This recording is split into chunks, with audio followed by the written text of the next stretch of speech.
Olá pessoal, sejam bem-vindos ao nosso canal. No vídeo de hoje, vamos discutir um tema que pode ser considerado o mais significativo de toda a história da vida humana, porque trata de tudo o que fizemos ou deixamos de fazer, pensamos e dissemos durante nossa existência. Todos esses aspectos serão revelados na abertura dos registros do grande julgamento de Deus, que será o tribunal de Cristo, conforme está escrito em 2 Coríntios capítulo 5, verso 10, que diz: porque todos nós temos de nos apresentar diante de Cristo para sermos julgados por Ele, e cada um vai receber o que merece, de acordo com o que fez de bom ou de mal na sua vida aqui na terra.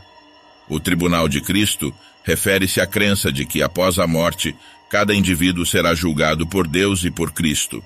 Este julgamento não se baseia apenas em ações externas, mas também nos pensamentos e intenções do coração. Conforme mencionado na passagem, as pessoas receberão recompensas ou consequências de acordo com suas ações e intenções ao longo de suas vidas. Aqueles que praticaram o bem e viveram de acordo com os ensinamentos de Cristo serão recompensados, enquanto aqueles que fizeram o mal enfrentarão consequências. Além disso, em João, capítulo 5, versículo 22, está escrito: além disso, o Pai não julga ninguém, mas entregou todo o julgamento ao Filho. Quando abordamos o juízo final, é inevitável mencionar o livro de Apocalipse, também conhecido como o livro da Revelação. Foi escrito pelo apóstolo João, que estava exilado na ilha de Pátimos por volta do final do 1º século. Este livro é uma visão profética que revela eventos futuros, incluindo o retorno de Jesus Cristo e o juízo final. Como podemos ler em Apocalipse 20, versos 11 ao 15. Então vi um grande trono branco e aquele que está sentado nele. A terra e o céu fugiram da sua presença e não foram vistos mais. Vi também os mortos, tanto os importantes como os humildes, que estavam de pé diante do trono. Foram abertos livros, e também foi aberto outro livro, o livro da vida. Os mortos foram julgados de acordo com o que cada um havia feito, conforme estava escrito nos livros. Aí o mar entregou os mortos que estavam nele. A morte e o mundo dos mortos também entregaram os que eles tinham em seu poder, e todos foram julgados de acordo com o que cada um tinha feito. Então a morte e o mundo dos mortos foram jogados no lago de fogo. Esse lago de fogo é a segunda morte. Este dia será o grande momento de prestação de contas diante de Deus. A Bíblia afirma que toda língua confessará que Jesus Cristo é o Senhor. Filipenses 2, verso 11. Inclusive aqueles que hoje negam a existência de Deus.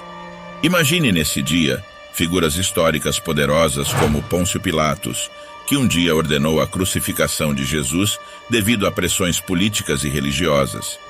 E pense também em líderes como Adolf Hitler, que é estimado por algumas fontes ter sido responsável pela morte de aproximadamente 6 milhões de judeus.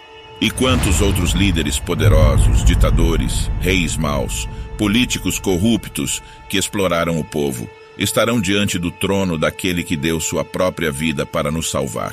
Nesse dia, Jesus assumirá o papel de juiz, conforme nos lembra Mateus 7, versos 13 e 14.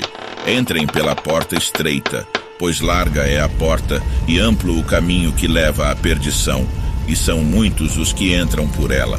Mas estreita é a porta e apertado o caminho que leva à vida, e são poucos os que a encontram.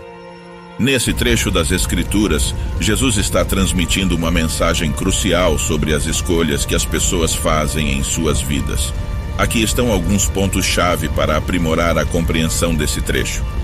Jesus usa a metáfora das portas e caminhos para ilustrar a escolha fundamental que todos enfrentam em suas vidas. Ele descreve 2 caminhos distintos, um amplo e fácil que leva à perdição e outro estreito e desafiador que conduz à vida eterna. A porta estreita representa o caminho que segue os ensinamentos e princípios de Cristo. Esse caminho exige comprometimento, renúncia ao egoísmo e esforço pessoal para viver de acordo com os valores cristãos. A porta larga simboliza a escolha de seguir um caminho mais fácil, muitas vezes caracterizado por valores mundanos, egoísmo e indulgência em prazeres terrenos, sem considerar as implicações espirituais. A mensagem de Jesus enfatiza a importância da escolha que fazemos em relação à nossa espiritualidade e estilo de vida. Ele alerta que a maioria pode optar pelo caminho mais amplo, mas a verdadeira vida, a vida eterna, é encontrada naqueles que escolhem o caminho estreito e desafiador. A referência à vinda de Jesus como juiz destaca que no julgamento final, ele avaliará as escolhas feitas por cada indivíduo ao longo de sua vida. Ele determinará se alguém optou pelo caminho estreito da retidão e da fé em Cristo ou pelo caminho amplo da perdição. Este trecho de Mateus serve como um lembrete poderoso da importância das escolhas que fazemos em nossa jornada espiritual e da necessidade de seguir os ensinamentos de Cristo para encontrar a verdadeira vida e a eternidade em sua presença. Conforme Apocalipse 21, verso 8, os covardes, incrédulos, abomináveis, homicidas, prostitutas, feiticeiros, idólatras e todos os mentirosos terão sua parte no lago que arde com fogo e enxofre, que é a segunda morte. A boa notícia, meus irmãos, é que todos nós, como seres humanos, somos imperfeitos e cometemos pecados, e como resultado, ficamos separados da glória de Deus, conforme nos lembra Romanos 3, 23. No entanto, Deus amou o mundo de tal maneira que deu seu Filho unigênito, para que todo aquele que nele crê não pereça, mas tenha a vida eterna, como é afirmado em João 3,16. Essas passagens bíblicas são fundamentais para a compreensão da mensagem cristã e do plano de redenção de Deus para a humanidade. Reconhecer que todos nós pecamos é uma parte importante da fé cristã. Isso nos lembra da nossa imperfeição e da nossa necessidade de reconciliação com Deus. A parte mais extraordinária da mensagem é que, apesar de nossos pecados, Deus nos amou profundamente e enviou seu Filho, Jesus Cristo, para oferecer uma saída. Jesus é retratado como o sacrifício perfeito que nos permite ter a vida eterna se colocarmos nossa fé nele. Essa mensagem enfatiza que não podemos alcançar a salvação apenas por méritos próprios, mas sim pela fé em Jesus Cristo. Nossas boas obras não podem nos redimir. É a graça de Deus que nos justifica. Essa passagem ressalta que o sacrifício e o sofrimento de Jesus não foram em vão. Ele veio para cumprir um propósito divino de nos reconciliar com Deus e nos oferecer a vida eterna. É importante ter cuidado com doutrinas humanas que não encontram respaldo nas Escrituras Sagradas. Tiago 1, verso 27, nos ensina que a religião pura e imaculada para com Deus é visitar órfãos e viúvas em suas tribulações e guardar-se da corrupção do mundo. Isso destaca a importância de viver a fé de maneira prática, demonstrando amor e cuidado pelo próximo, especialmente aqueles que enfrentam dificuldades, ao mesmo tempo em que enfatiza a necessidade de manter a pureza moral e espiritual, afastando-se da corrupção do mundo, que vai contra os valores ensinados por Deus. Vejamos o que Jesus nos diz sobre os compassivos que demonstraram amor e cuidado com o próximo durante suas vidas aqui na terra, de acordo com Mateus 25, versos 34 ao 36. Então o rei dirá aos que estiverem à sua direita: venham, benditos de meu Pai, recebam como herança o reino que foi preparado para vocês desde a criação do mundo. Pois eu tive fome, e vocês me deram de comer, tive sede, e vocês me deram de beber. Fui estrangeiro, e vocês me acolheram. Necessitei de roupas, e vocês me vestiram. Estive enfermo, e vocês cuidaram de mim. Estive preso, e vocês me visitaram.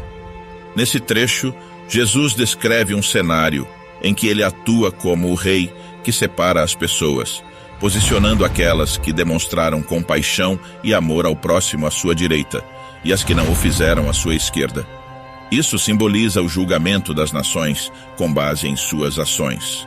Para aqueles à direita, Jesus diz: venham, benditos de meu Pai, recebam como herança o reino que foi preparado para vocês desde a criação do mundo. Isso indica que aqueles que praticaram atos de amor e compaixão serão abençoados e receberão uma herança eterna no reino de Deus. Jesus descreve várias ações específicas de cuidado com o próximo, como alimentar os famintos, dar de beber aos sedentos, acolher estrangeiros, vestir os necessitados, cuidar dos enfermos e visitar os presos. Essas ações representam exemplos concretos de demonstrar amor e compaixão. Uma mensagem poderosa nesse trecho é a identificação de Cristo com aqueles que estão em necessidade. Ele diz que, quando mostramos compaixão aos necessitados, estamos, de fato, fazendo isso a Ele. Isso destaca a importância de ver Cristo naqueles que precisam de ajuda. Em resumo, esse trecho nos ensina a importância de demonstrar amor e cuidado com o próximo em nossas vidas cotidianas. Jesus enfatiza que essas ações são uma manifestação de nossa fé e que terão implicações eternas no julgamento final. A mensagem é um chamado à compaixão e ao serviço em nome de Cristo. Se você gostou deste vídeo, não se esqueça de deixar o like, inscrever-se neste canal e compartilhar com seus amigos. Deus te abençoe.